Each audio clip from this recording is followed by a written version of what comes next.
자, 오늘 거룩한 다음 세대를 위하여 라는 제목으로 하나님 말씀 전하도록 하겠습니다. 예수님을 믿는 그리스도인들은 다시 오실 주님을 기다리는 사람들입니다. 재림의 신앙으로 구원의 복음을 두렵고 떨림으로 이루며 사는 사람들입니다. 그리고 재림을 준비하는 사람들에게 필요한 것은 하나님의 약속의 말씀입니다. 세상의 것은 변하지만 말씀은 변하지 않기 때문에 그렇습니다. 예수님은 제자들에게 하나님 나라가 가까이 왔다고 2000년 전에 말씀하셨어요. 그런데 아직도 이 땅에 종말은 오지 않았습니다. 예수님은 어떤 의미에서 하나님 나라가 가깝다고 하신 걸까요? 자, 오늘 첫 번째는 무화과 나무 비유가 나오고 있습니다. 예수님은 예루살렘의 멸망과 종말의 재난을 예언하는 데 그치지 않고 제자들이 믿음으로 바로 서기를 원하셨습니다. 이단들은 종말론을 왜곡해서 이상한 의미로 해석을 했지만 종말론은 구원론의 연장선상에 있고 종말론과 기독교의 윤리는 동전의 양면처럼 떨어질 수 없는 관계에 있습니다. 그래서 어떤 종말론을 가지고 신앙생활을 하냐, 성경적인 종말론을 가지고 어떻게 신앙생활을 하냐에 따라서 신앙의 습관과 영향을 받습니다. 자, 우리 교단은 중생성결, 신유재림의 4가지의 교리를 믿고 있습니다. 그 중에 하나, 재림, 예수님이 다시 오실 믿는 교리를 우리는 따르고 있습니다. 자, 오늘 재림에 대한 관점으로 말씀을 이어가도록 하겠습니다. 오늘 우리가 읽지 않았지만 누가복음 21장 22절, 23절에 보면 징벌의 날이라는 기록이 나옵니다. 이 말은 예수님께서 다시 오실 때 심판의 날과 관련되어 있는 말씀입니다. 이런 징벌의 날에 징조가 있는데요, 임신한 여인들과 젖먹이는 여인들에게 재앙이 있고 또 큰 재앙이 이 땅을 덮을 것이고 백성들에게 진노가 임하게 될 것이다 라고 기록합니다. 또 24절 27절에 보면 칼날에 민족들이 쓰러지고 이방 사람들에게 짓밟히고 해, 달, 별들의 징조가 민족들을 괴롭게 하고 이러한 현상을 보고 사람들이 두려워한다고 합니다. 그리고 마지막 예수님이 구름을 타고 능력과 큰 영광 가운데 다시 오시는 재림을 보게 될 텐데 이것이 바로 심판의 날, 징벌의 날이다 라고 먼저 말씀을 기록하고 있습니다. 그리고 다음에 오늘 무화과 나무의 비유의 말씀이 나오고 있습니다. 예수님은 이방인까지 포함하는 의미로 무화과 나무와 모든 나무를 봐라 라고 말씀하시죠. 무화과 나무에 싹이 나면 여름이 가까이 오는 걸 알듯이 이런 말세의 징조가 있으면 하나님 나라가 가까이 온 것을 너희가 알 것이다 라고 이야기합니다. 종말의 시기를 정확히 알 수 없지만 자연의 계절을 우리가 분별하듯이 여러 정황을 통해서 그때 분별할 수 있다는 거죠. 그리고 이 세대가 다 가기 전에 예수님께서 이 일이 이루어진다라고 했어요. 그런데 말씀하신 여기는 종말의 개념보다는 이스라엘의 멸망에 대해서 이야기합니다. 그래서 로마의 티토 장군에 의해서 이제 이스라엘의 모든 성전과 모든 나라가 멸망을 하게 되고 2000년 동안 나라 없이 이스라엘 백성들은 떠돌아다니게 됩니다. 자, 오늘 그리스도께서 영원한 분이시라서 이렇게 종말에 대한 시간의 감각이 없으신가? 우리가 이렇게 생각할 수 있지만 예수님은 누구보다 시간에 민감하신 분이셨어요. 그리고 그 긴박함을 강조하기 위해서 하나님께서 그런 시간의 개념에 대해서 말씀하신 거예요. 이미 예수님은 우리에게 오셨기 때문에 예수님의 초림은 이미 이 땅 가운데 이루어졌습니다. 그리고 이 세상에 다시 오실 날을 예수님은 누구보다 간절히 기다리고 계세요. 왜 그렇습니까? 우리를 너무나 사랑하셔서 우리와 영원히 교제하고 싶으셔서 예수님은 너무나 이 땅 가운데 오시고 싶어 하세요. 자, 우리가 이렇게 하나님의 마음을 우리가 알아야 돼요. 우리도 주님처럼 기대함이 아닌, 두려움이 아닌 기대감으로 재림을 사모하시길 주님의 이름으로 축복합니다.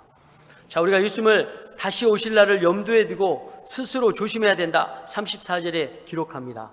예수님 말씀처럼 이미 종말의 시대에 진입했어요. 34절과 36절에 보면 이 2개의 큰 명령의 틀이 있는데 하나는 마음이 둔해지지 않도록 조심하라 라고 이야기하는 거고 또 하나는 항상 기도하며 깨어있으라 라고 말씀합니다. 그리고 우리의 마음이 하나님의 임재와 하나님의 재림에 둔해져 있는 3가지를 이야기하고 있는데 하나는 방탕함, 그리고 술 취함, 그리고 생활의 염려에 대해서 말씀하고 있습니다.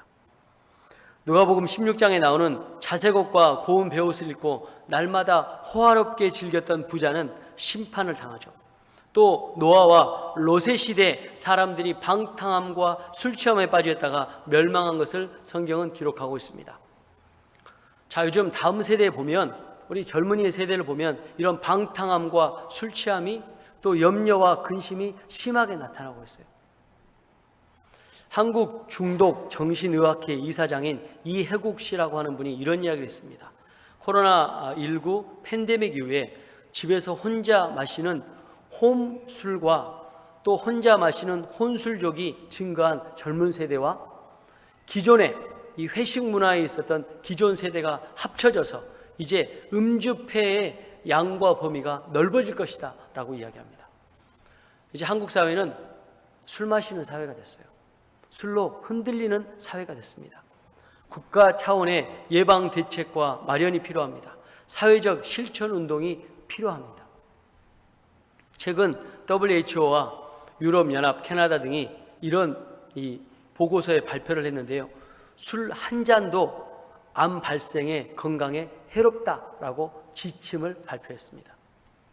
술이 유발하는 다양한 건강과 안전 문제가 지속적으로 제기되지만 우리 국민들이 실제로 느끼는 캠페인이나 또 이 계도 문제는 너무나 부족합니다. 우리나라가요, 이 술 광고와 술 마케팅으로 수천억 원의 돈을 1년에 쓴대요.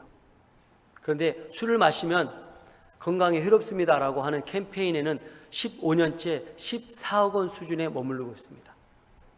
더 마셔라! 주류 업계는 이야기하고 있고 조심해서 마셔라! 정부의 메시지는 너무나 부족하고 궁색하기만 합니다. 정부는 이런 선량한 중재자의 역할을 제대로 못하고 있습니다. 법과 제도가 없기 때문에 그러는 것이죠. 술이 마치 사회생활을 하는 소통의 필수 도구인 것처럼 말하는 정치인들과 또 미디어 매개체도 문제가 있는 거예요. 자, 그러면 한국 사회 젊은 사람들에게 알코올의 폐해는 어느 정도일까? 알코올은 그 자체로 대사산물인 이 아세트알데히드라는 물질이 나오기 때문에 간, 췌장, 뇌, 인체 장기에 독성 효과를 나타내고 암, 간, 경변, 췌장염, 알코올성 치매, 다양한 질병들을 유발합니다. 또 술을 포금하잖아요. 그러면 뇌의 조절 기관인 전두엽을 마비시켜요. 그래서 다양한 사회 범죄로 이어지는 거예요. 내가 술 먹고 죄를 졌는데 기억이 안 나는 거죠. 그리고 이 과음이 반복되면 알코올 중독, 의존증에 빠지게 되죠. 그러면 이제 어떻게 됩니까? 가정폭력, 성폭력, 음주운전 같은 공공안전을 위협하는 2차 문제로 심각하게 나타납니다. 오늘 술 취함, 방탕함, 생활의 염려가 다 이 술 문제와 연결이 되어 있는 거예요. 자, 우리나라는요, 2020년 OECD 보고에 의하면 월간 포금률은 36개국에서 11위를 차지했습니다. 그리고 음주 관련 간 질환 사망률, 교통, 음주 이런 사망률은 OECD 국가 중에 1등입니다. 1등하지 않아도 되는 것들을 1등하고 있습니다. 그리고 더 심한 건 음주운전 재발률이 40%가 넘는다는 거예요. 그러니까 음주운전은요, 자신뿐만 아니라 다른 사람을 차로 죽이는 살인입니다. 우리나라의 알코올 정책 수행은 OECD 24개국에 비교해서 22위로 하위권에 머무는 수준이에요. 그러니까 제가 방금 말씀드렸지 국가적인 책무를 규정한 법제도가 없다는 거예요. 다른 나라 한번 비교해 볼까요? 프랑스는요, 법으로 모든 술 광고를 금지하고 있습니다. 미국은요, 공공장소의 음주에 대한 법적 제한이 철저합니다. 그리고 술 광고는 제재하진 않지만 아이돌 스타나 스포츠 스타가 이 술 광고는 하지 못하도록 차단합니다. 스코틀랜드는요, 알코올 도수 1도당 1,000원의 가격을 강제로 정하는 주류 최소 가격제를 시행하고 있어요. 그래서 알코올의 도수가 높을수록 술이 비싸지는 거예요. 만취를 예방하는 것이죠. 호주에서는 만취자에게 더 이상 주류를 제공하지 않도록 하고 행사나 지역 축제 같은 예외 시에는 1인당 음주를 철저히 제한합니다. 그래서 술판으로 바뀌는 공원과 거리 축제가 가능하지 않도록 해요. 다른 나라들은 이렇게 술 문화에 대해서 철저히 제재합니다. 근데 우리나라에는 규제가 별로 없어요. 그러니까 학생 때부터, 중고등부 학생 때부터, 심지어는 초등학생 때부터 술로 인해서 방탕함으로 몸과 정신과 영혼이 병들어가고 있는 거예요. 이제 술로 음란의 문화가 이어지는데요. 이제 술로 안 되니까 뭘 손대기 시작합니까? 마약을 손대기 시작하는 거예요. 성실하던 사람이 술과 마약으로 인해서 하루아침에 범죄자가 되는 일이 많아졌어요. 자, 오늘 방탕함과 술 취함, 이 생활의 염려에서 이길 수 있는 방법은 무엇일까요? 예수님께서 오늘 말씀하신 것처럼 우리는 잠재적 종말 상태를 느끼며 살아가야 되는 거예요. 그래야 하나님 앞에 방탕함과 술 취함과 염려에 빠지지 않을 수 있어요. 예수님이 우리에게 다시 오신다고 했는데 언제 오는지는 알 수 없잖아요. 그래서 우리가 하나님 앞에 다시 오실 예수님을 항상 긴장하며 기도하며 하나님 앞에 서는 것이죠. 그렇지 않으면 세월이 갈수록 하나님 나라를 향해 될 영혼이 지상의 문제들에 얽매이고 세속의 덫에 걸리게 되는 것입니다. 예수님은 이날에 피할 사람이 아무도 없다고 하시면서 동시에 모든 이 일을 능히 피하라 저와 여러분 믿는 사람들에게 이야기했습니다. 어떻게 피해야 됩니까? 예수님이 다시 오실 때 심판의 날을 어떻게 피하며 우리가 살 수 있습니까? 첫 번째는 예수님 앞에 서서 주님의 임재의식 가운데 살아가는 거예요. 이거를 성경은 경외함이라고 이야기합니다. 하나님을 경외한다라고 하는 말은 하나님의 눈길 앞에 살아가는 거예요. 하나님이 나를 지켜보고 계시는데 우리가 어떻게 죄를 지을 수 있습니까? 둘째는 항상 기도하는 영적인 삶으로 깨어 있어야 되는 것입니다. 세 번째는 깨어 살아가면 징조도 시기도 하나님께서 분별하게 하시는 거예요. 우리가 예수님의 재림을 알지 못해서 두려워할 수 있습니다. 그러나 사람은 미래를 알 수 없지만 미래의 주관자이신 주님과 동행하면 우리는 그 심판의 날을 넉넉히 감당할 은혜를 주실 줄 믿습니다. 토니 갬블러라고 하는 사람이 있는데요. 이분이 토니 갬블러의 회복이라는 책을 이제 지었습니다. 이 토니 갬블러는 미국 이스턴 대학 사회학부의 학장으로 있었습니다. 교수이면서 학장으로 있었죠. 이분이 이제 이 학생들 데리고 뉴욕시로 나가서 도시의 역할을 사회학적 시각으로 분석하는 프로젝트를 했습니다. 장기간의 프로젝트를 했어요. 그래서 도시가 발전하는데 어떤 영향이 있는가? 그래서 이 사회적인 영향, 또 종교적인 영향, 또 사람들의 문화적인 영향 이런 것들을 다양하게 분석하는 그런 프로젝트의 이제 교수로 학생들 데리고 나갔습니다.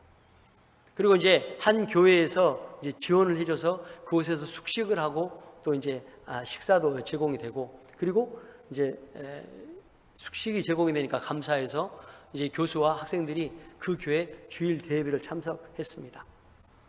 그렇게 이제 참석을 하고 시간이 지났어요. 한 2년의 시간이 지났는데 믿음 없는 사람이 교회에 왔는데 예배가 은혜가 되겠어요? 목사님의 설교는 하품이 날 정도로 지루하고 성가대는 우리 교회 성가대처럼 잘하지도 못하고 음이 자꾸 틀리고 그런데 이제 2년 동안 이 지역 사회를 연구해야 되니까 그런데 이렇게 올 때마다 교회가 부흥이 되는 거예요. 성도들이 오는 거예요. 야, 저렇게 따분한 설교와 음이 틀리는 성가대 음을 듣고 어떻게 사람들이 모이지? 근데요, 점점 목사님의 설교가 들리기 시작하고 또 성가대가 은혜가 넘치기 시작합니다. 근데 이제 궁금한 거예요. 종교적으로 어떻게 이 교회가 부흥이 될까? 근데 교수가 물어보긴 그렇고 좀 그런데 학생 중에 한 명이 목사님께 질문을 합니다. 목사님, 어떻게 교회가 이렇게 부흥합니까? 성장합니까? 그러자 그 교회 목사님이 이렇게 이야기합니다. 이곳 브루클린에서는 교회 주변에 온통 고층 아파트뿐입니다.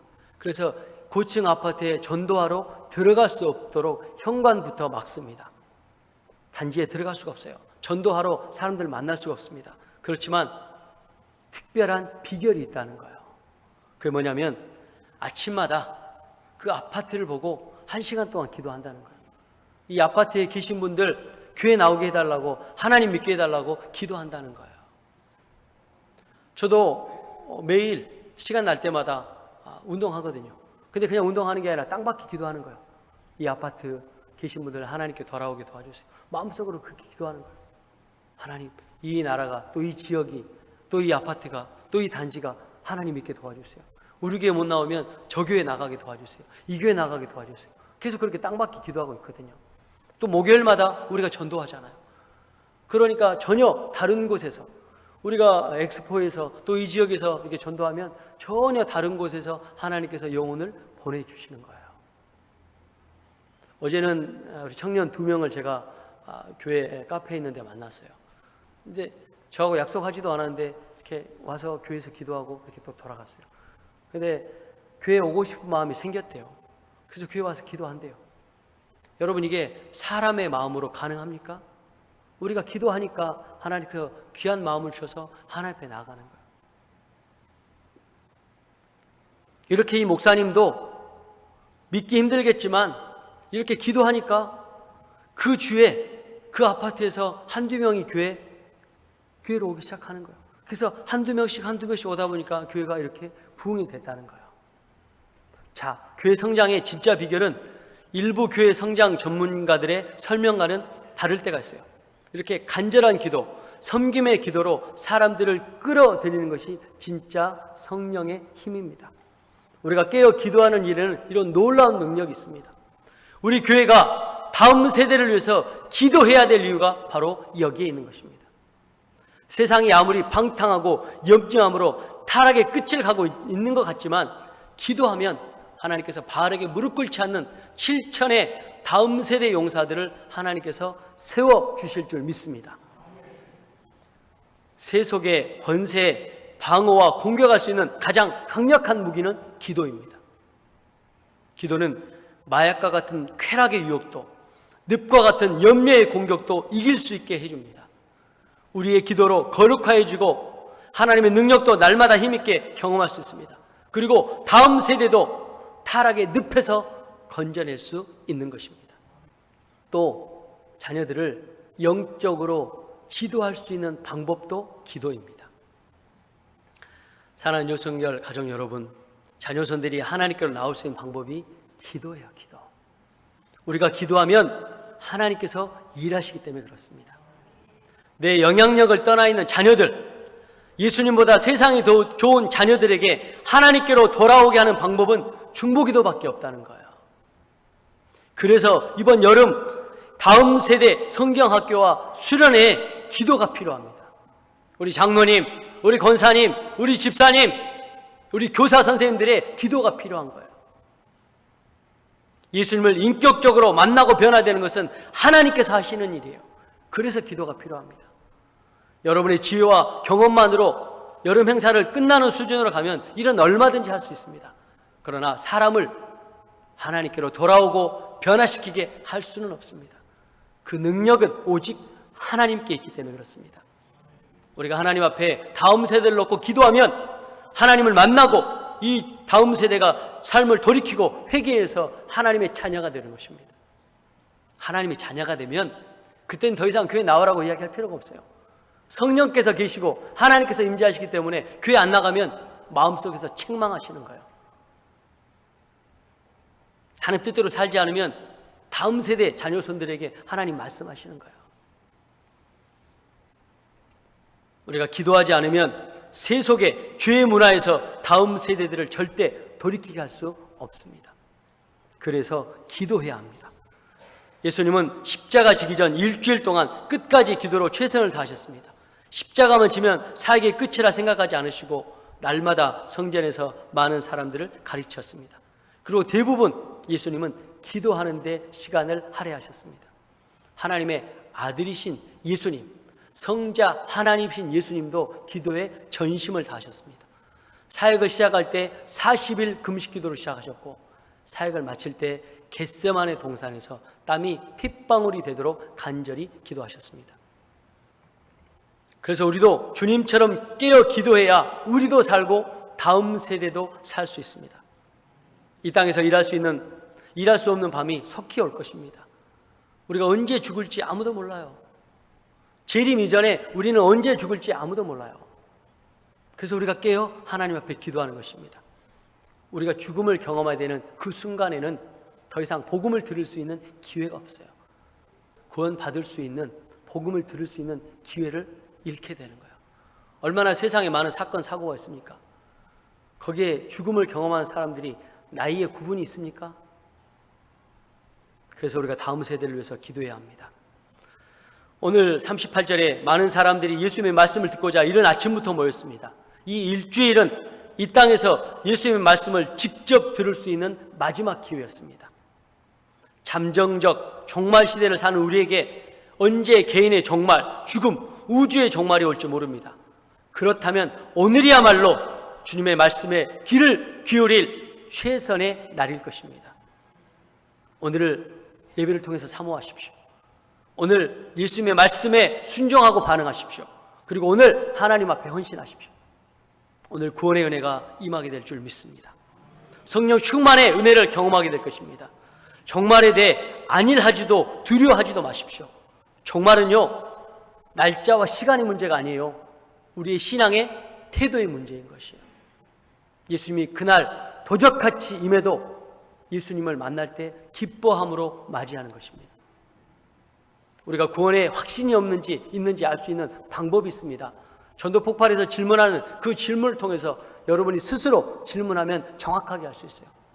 오늘 밤에 예수님께서 여러분의 생명을 걷어가시면 여러분 천국에 갈 확신이 있습니까?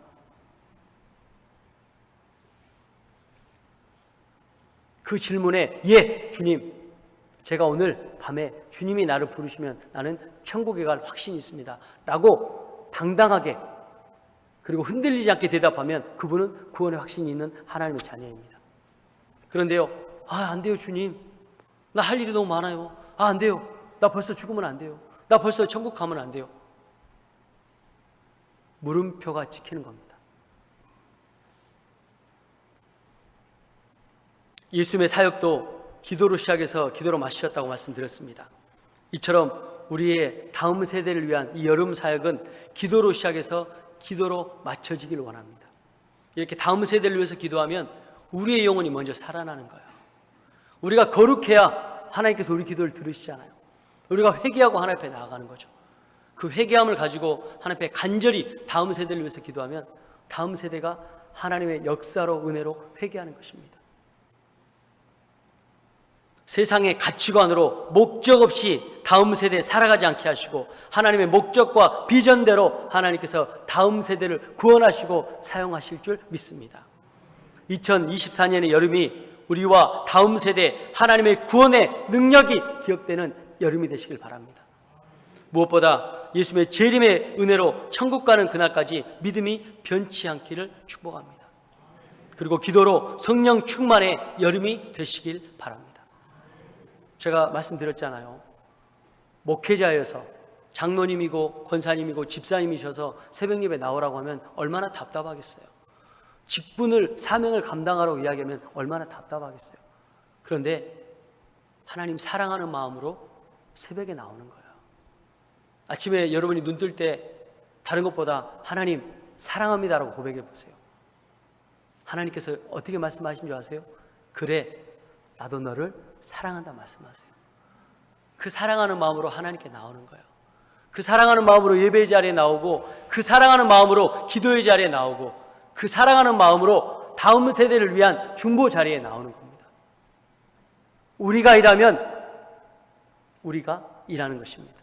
그러나 우리가 기도하면 하나님께서 일하시는 것입니다.